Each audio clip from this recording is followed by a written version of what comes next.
How are y'all doing? I'm doing pretty good. Pardon my over casual appearance today, but I just wanted to be that way. That was really fun to listen to. Ready?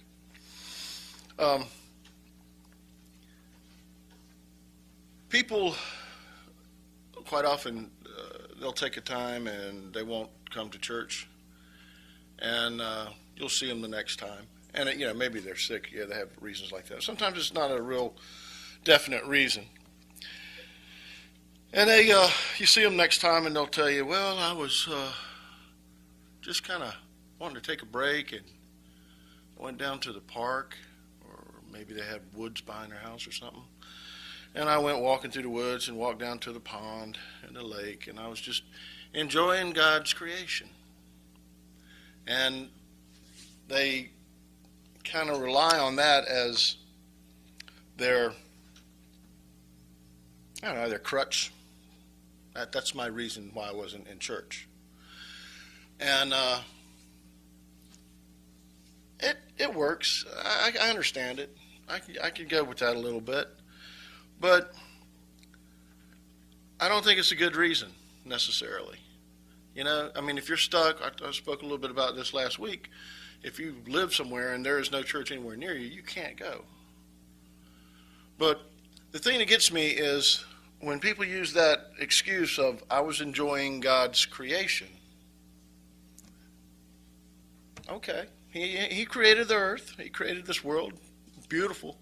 Mountains, streams, the sky, the clouds. Beautiful. But what is his number one creation? Man, woman, us, people. He tells us that the birds are clothed because he cares for them, and they're fed, they're taken care of. He tells us that the plants are blooming and they're beautiful, and he dresses them so well.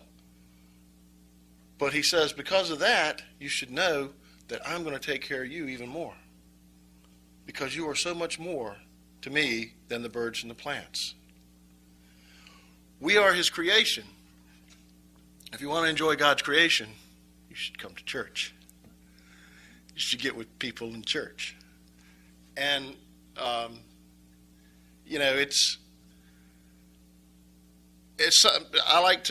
think people are really amazing. As much as I talk about them, I really do think they're amazing things that they do. Everybody, of course, knows I deal so much in weightlifting and all. It is amazing to see what men and women can do when they train themselves properly, and the amount of weights that they can lift. I've done that when I was younger, and I could never do anything near what Kane and Cord and Cody and Kyle even have all done, and then other people. I've trained people that were younger than or smaller than me, and they've lifted more than I ever lifted. So I really appreciate that amount of strength that they can move. And the things that people create. You get one guy that can just take a piece of wood and turn it into something beautiful. I think that's a gift from God, to be able to do those things. The creations that we have made, they call them man-made creations through time. They're really neat. I think they're gifts from God to help us along. The world's a little bit better place to live in. We're not having to run 50 feet out back to outhouse and things like that. It's good. But people are what God's worried about. And they're his greatest creation. And that whole thing of, I'm going to enjoy God's creation, you're only looking at a small part of his creation out here. You're looking at the stuff that takes care of itself. And then he created us in his image, and that's the creation that we should pay attention to. People we talk to, people that you want to help, people that want to know the answers. They are his creation. We are helping his creation. And it's sometimes Yeah, I was talking to my family about this a little bit last week after church, and it's nothing for me to, when Ramona doesn't know I'm watching her, to watch her, because I think she's a pretty girl, and she's my wife, and she's my blessing from God. But it is just amazing, and then she could be sitting there doing her crochet stuff and everything, and it's just watching her hands move and do and make that work. And I don't see how she can make those things out of that stuff, out of yarn, like she does. And a lot of people do that. I have some other talents, but they're not like that. So, but it's just an amazing thing to watch. It's an amazing thing to see, and it is where I think our mind needs to be set. And a lot of, like Freddie was just talking about, the world's headed, down this ravine. The engine's already crashed. There's the train wreck. So we can't fix it. We don't want to fix it. I agree with that wholeheartedly, because you're just delaying the inevitable. And actually, I guess that kind of caused more suffering. But so you don't want that. But I want to enjoy my life. So I look to God's creation. My family, my wives, my friends, people at church, fellowship. He uses that word. And that's what it's all about. It's enjoying his creation. And it's the most thing that he worries about in his creation. People get wrapped up. God says in Genesis, he tells them to go and take care of the world and, plant the plants, and you are in charge of the animals and such. He tells Noah and them. And then everybody takes that and they want to run with it, and they go, oh, animals are so important to God. You got to take care of them. Well, yeah, you don't want to be abusing an animal. No, we're not talking about anything like that. But it's an animal, and it's not what he's really worried about. He's not going to turn that animal into his heir one day. He is only going to do that with people, those that are created in his image and that have his spirit. And that's who he looks to. And that's who we should look to. And we should be looking at the other creations. I mean, I mentioned them, the mountains, the clouds, the food we eat. Not the processed food. But the whole grown vegetables and stuff like that. The meat on your table. That's from God's creation. And blessing that we can get it and get enough of it to feed us and to take care of us. But it's all God's creation. But again, I have to come back and say, but the one that tickles his fancy most is people. That's the one he cares about. That's the one that he sent his son to die for. And that's the one that Jesus did do that for. And that's the one part of creation that he's after. And he wants our love, respect, and devotion to simply following him. To simply be like his son Christ was.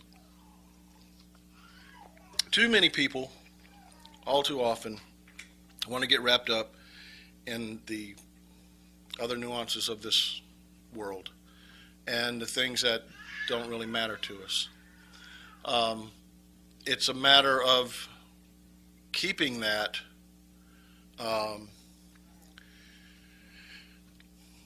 keeping yourself in that realm of thought, keeping yourself thinking, this is God's creation. I am walking his creation. Yes, the trees are beautiful, the plants are beautiful. Listen to the stream running by. It's wonderful. But then enjoy the greatest part of his creation.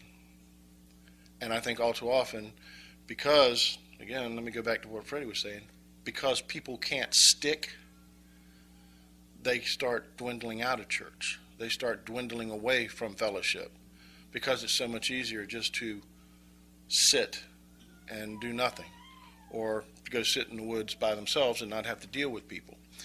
Dealing with people is when you're dealing with the really, what's the word I want to use here?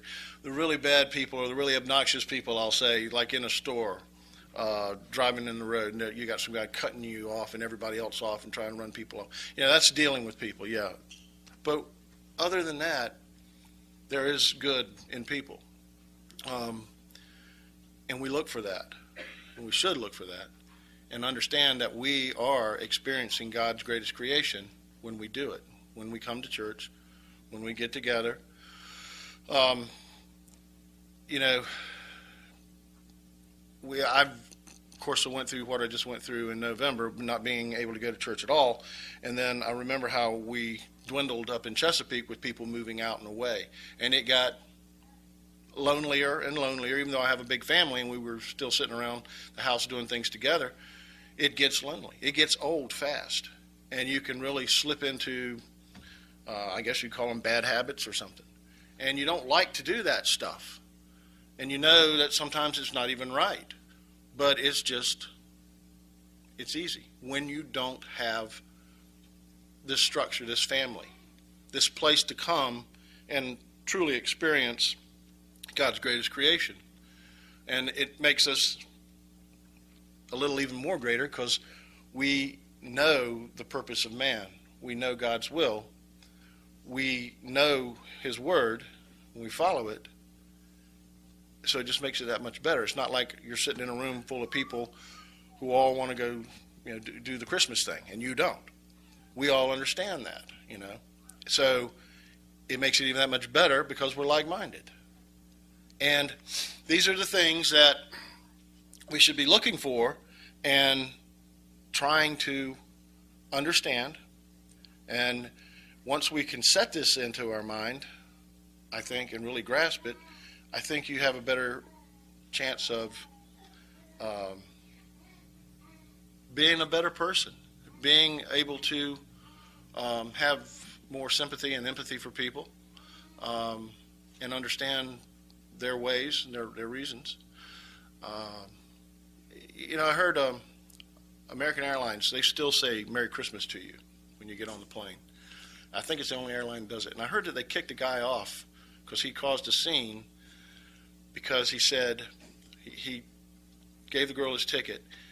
She said, Merry Christmas. And he said, you shouldn't say that to everybody because not everybody keeps Christmas. I don't, and I don't want to hear it. Okay, she says, sorry. He walks on down. He gets to the door of the plane. He's greeted with Merry Christmas again by two of the flight attendants. And he just goes off. I don't keep Christmas. Y'all people need to quit telling people this stuff. You need to stop. And he just goes on and on. He even got to his seat and was still yelling at him. They called security. They went and got him and took him off the plane. He missed his flight because he couldn't calm down over that. And the first thing that came to my mind was, I hope he's not a Church of God person. I don't know if he was or not. I never heard any more about him or anything, but it just made me think, oh my goodness, if that guy is in the church and causing that big of a scene, I'm just like, please, no. Let him be something else. But because that's the problem with this. I don't like the day. I don't care for the day. But I'm not going to yell at somebody when they don't know me and they just flat out say Merry Christmas to me or Happy Holidays or something. And this is what we've got to do, because it doesn't do me any good and it doesn't do them any good if I yell at them. And it just kind of shows that, if they were to ever find out more about me, if I were to yell at them, and they, like this guy that yelled at the stewardess, am I allowed to say stewardess anymore? I don't know. Anyway, yeah, if they yell at him and then they find out this guy actually is in a church or is some kind of a religious person, they are going to have no care or no thought for that religion whatsoever from that one action of that man. And if we can wrap our head around the fact that God's greatest creation is man and woman, when I say that, maybe then we can start interacting with them in a better manner, understanding that we are acting with God's creation. And that's not always been one of my finer suits. So it's something that I need to work at too, very much so. Being a cop for 23 years and just being the way I am sometimes, I can be a little standoffish sometimes. But I try and do better. But if people can do that, and if we can get that way, I think we all would stand a better chance of growing, both personally, physically as a church, and everything like that. That we need to be here. We are here with God's greatest creation, some of them, and it's worth it. It's worth it all. And I guess you can tell by the last 2 times I've talked that I've kind of missed church a lot. So, but it is a big thing, and that's pretty much where I'm going to end right there. I'm just going to stop right there. It's Cody called me last night late, and I didn't have a lot of time to work on this, but I just knew I had this thought in my head, and figured I'd throw it out there. So let's get done and enjoy God's creation with each other.